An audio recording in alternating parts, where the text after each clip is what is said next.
How's it going, everybody? Captain Hans Mans here from Buffalo Harbor Outfitters. Basically, I just put out a quick some footage of us catching some perch, and I figured it would be a good idea to make a quick rigging video for those of you who may be just getting into doing some Lake Erie fishing for these big jack perch in the spring.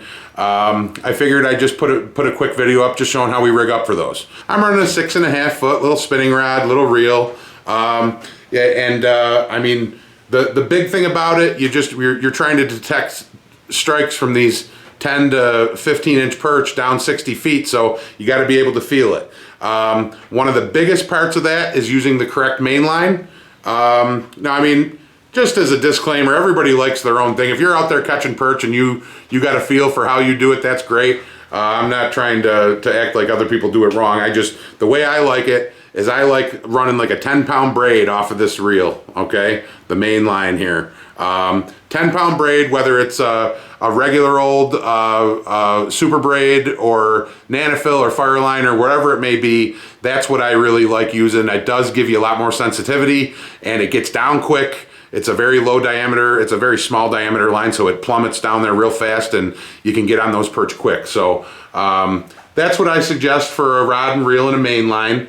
But then we'll get down to the rig here. I'll just show you real quick. I mean, these are my go-tos for our main perch rig. We like running these Thunder Mist T-turn swivels.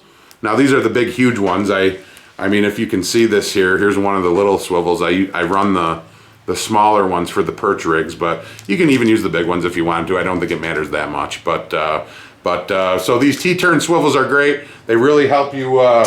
They really help you stay straight, keep your lines from tangling.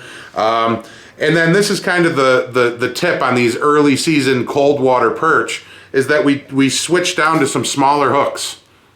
These are the little size 8 Kamasan sedge hooks, and I like these for the trout. So I mean, we just kind of switched over. They're real light, and what these do is when a little perch comes along and it sees your emerald shiner sitting there, if it's cold, they may not be attacking it that hard. So they really just kind of slurp at it. And if it's too heavy of a hook, like those big gold Aberdeen hooks that you traditionally use for perch, sometimes it may not get that whole hook in their mouth, and the next thing you know, you're just feeding them shiners, you know? So we kind of, we made a move to shrink it down a little bit, which I think does, you know, with a whole day of fishing, if it gets you that extra 15 fish that gets you to your limit quicker, that's a good thing. So basically what we're doing here is we're running that 10-pound braid right down to our first T-turn there, okay?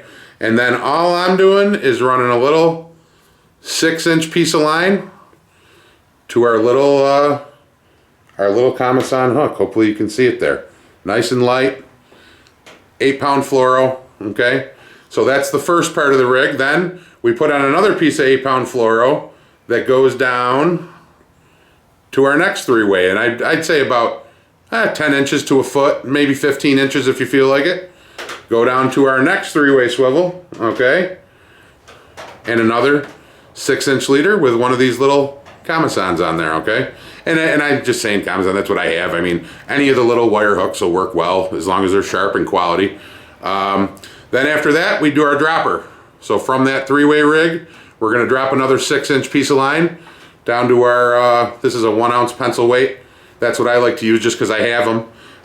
Guys like to use bell sinkers. I don't think the shape really matters. As long as you can get down 60 feet and feel it, I think it's a good sinker. So really, that's as simple as that for this rig. I mean, it's a pretty simple rig. The one thing that I will say is sometimes those fish want it right on the bottom, and then that's when you take a pre-snelled hook, and you can just loop it right onto the eye of your sinker, and that'll put a third hook down right on the bottom, so that you can take advantage of that if that's going on. But I mean, most days I'll just run this rig, and I mean, it does a very good job, and that's what we get a lot of our fish on. Now, with that being said, there's all other ways to do it. Of course, there's guys out there that have been doing this for years, and they use different stuff, and they've been crushing them on. I mean, we joke in the video about my buddy Pans there. He's running what we call the contraptions, which really all they are is perch spreaders. They're the big wire piece with the spinners on both ends with 2 little leaders that come off, and they're just a big thick wire thing with a weight in the middle. And those, I mean, they seem to work a little bit better, in my opinion, when the water gets a little warmer. However, I mean, Andy was using them out there on the video, and I mean, he was catching big fish. He caught a couple of the biggest fish of the day. So it's all good things to try and good things to use. But yeah, so check it out. Rig yourself up and get out there and get them, man. They're out there ready to eat. It's fun times, and they taste delicious. So we'll also be making a video on how to prepare them. So check it out.